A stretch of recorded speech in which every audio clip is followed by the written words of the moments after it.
Decision से लेकर आगे तक बहुत सारी दुविधाएं आती है, बहुत सारी टेंशन होती है। आज के ज़माना में हम देखें तो हम हर कोई सोचता है बच्चा इंजीनियर बन जाए, डॉक्टर बन जाए, स्पोर्ट्स में चला जाए, सिंगिंग में चला जाए, कुछ ऐसे प्लेटफॉर्म पर जाए जहाँ पर वो फेमस भी हो और इनकम भी अच्छी मिले। लेकिन एक पास्टर की लाइफ को अगर हमें समझना है, एक बार अपने मन में एक क्वेश्चन सोच के देखिए कि हम अपने बच्चे को पास्टर बनने के लिए भेजेंगे। बहुत मुश्किल है, बहुत मुश्किल है कि अपने बच्चों को पास्टर बनने के लिए भेजना, उनसे दूर रहना, उनको पूरी तरह परमेश्वर को सौंप देना। और पास्टर की लाइफ कैसी होती है ये सब हम बस सोच सकते हैं, इमेजिन कर सकते हैं, लेकिन पास्टर, उनका परिवार, उनकी वाइफ बेटर जानते हैं कि उनकी लाइफ कैसे होती है। अगर उनके घर में बच्चे का बर्थडे है तो पास्टर को कहीं और जाना है, किसी फ्यूनरल में जाना है, किसी और के घर प्रेयर में है, तो उन्हें जाना पड़ता है, अपने बच्चे का बर्थडे छोड़ के जाना पड़ता है। As a wife, as a mother मैं समझ सकती हूँ, अगर घर का प्रोग्राम है, घर में बच्चे का बर्थडे है और हस्बैंड साथ नहीं है तो मन दुखता है। और हस्बैंड को भी लगता होगा कि मेरे बच्चे का बर्थडे हो रहा है, मेरे घर में मेहमान आए हैं और मैं कहीं और हूँ। ऐसे ही एज अ वाइफ भी हम सोच सकते हैं कि हमारा हस्बैंड हमेशा हमारे साथ हो। मैं मार्केट जाऊँ तो मेरा हस्बैंड साथ हो, मैं कहीं भी जाऊँ तो मेरा हस्बैंड मेरे सपोर्ट में हो।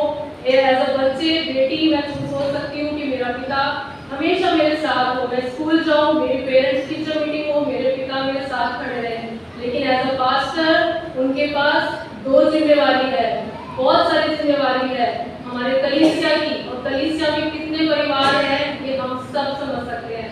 हर परिवार की जिम्मेवारी उनके ऊपर है। और शायद इसीलिए जिसने भी इनको बोला है कि ये पास्टर है, फादर है, वो तो सही कहा है, क्योंकि संसार में हमारे पिता फादर ही है। क्योंकि हमें, आप सोच सकते हैं, इस चर्च में 4 विंग्स हैं, Sunday school, women fellowship, main fellowship और यूथ फेलोशिप।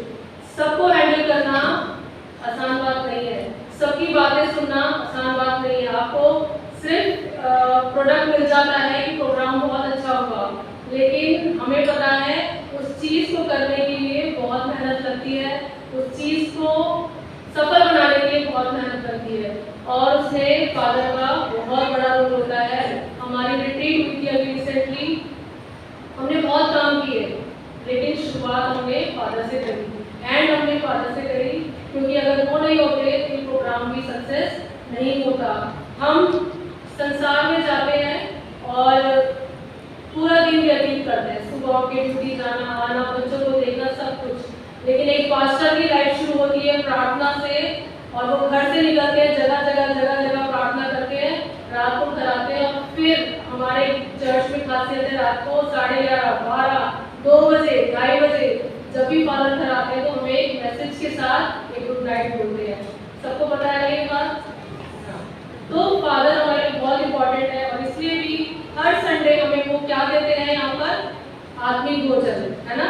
हम लोग चर्च में साल में एक बार खाना खिला देते हैं, लंच हो जाता है, डिनर हो जाता है, लेकिन फादर हर संडे हमें आत्मिक भोजन से तृप्त करते हैं। और उसके लिए उन्हें सिर्फ संडे को आके यहाँ खड़ा नहीं होना पड़ता, उसके लिए तैयारी करनी पड़ती है कि मैं हर संडे क्या बोलूँ। आप सोच के देखिए, हमारे साल में एग्जाम होते हैं और वो साल खत्म हो जाता है, 9th में हूँ, 9th पास कर लिया, 10th, लेकिन फादर के लिए वो बाइबल इतने सालों से पढ़ाना है और हर बार नए तरीके से पढ़ाना है, ये चैलेंज होता है उनके सामने। पब्लिक अलग अलग होती है, लोग अलग अलग होते हैं, लेकिन उसको किस तरह फुलफिल करना है वो ये चैलेंज है। और इसी के साथ फादर, मैं आपको बहुत बहुत धन्यवाद करते हैं हम अपनी कलीसिया की तरफ से कि आप हमारे लिए अपने परिवार के साथ इतना सेक्रीफाइस करके आपने प्रोफेशन चुना है। और आप बेटर जानते हैं कि आपने क्या क्या सहा है इस पास्टर की लाइफ में। और हम बस थोड़ा सा इतना ही समझ सकते हैं कि बहुत मुश्किलें आती होगी, क्योंकि हम एक प्रोग्राम करते हैं साल में, उसमें हमें बहुत चीज़ें फेस करनी पड़ती हैं, लोगों की बातें सुननी पड़ती हैं। लेकिन आप लीड करते हैं इतना, तो मैं जानती हूँ और मैं समझ सकती हूँ, हम समझ सकते हैं कि आपकी लाइफ बहुत मुश्किल है। और आज हम यहाँ सब वाले हैं और परमेश्वर आपको हमेशा सुखी और खुश रखेगा। आमीन। मैं बताना चाहूंगी brother Baldev Sandhu, Mrs Jyoti Sandhu, please मैं आपके सामने आए।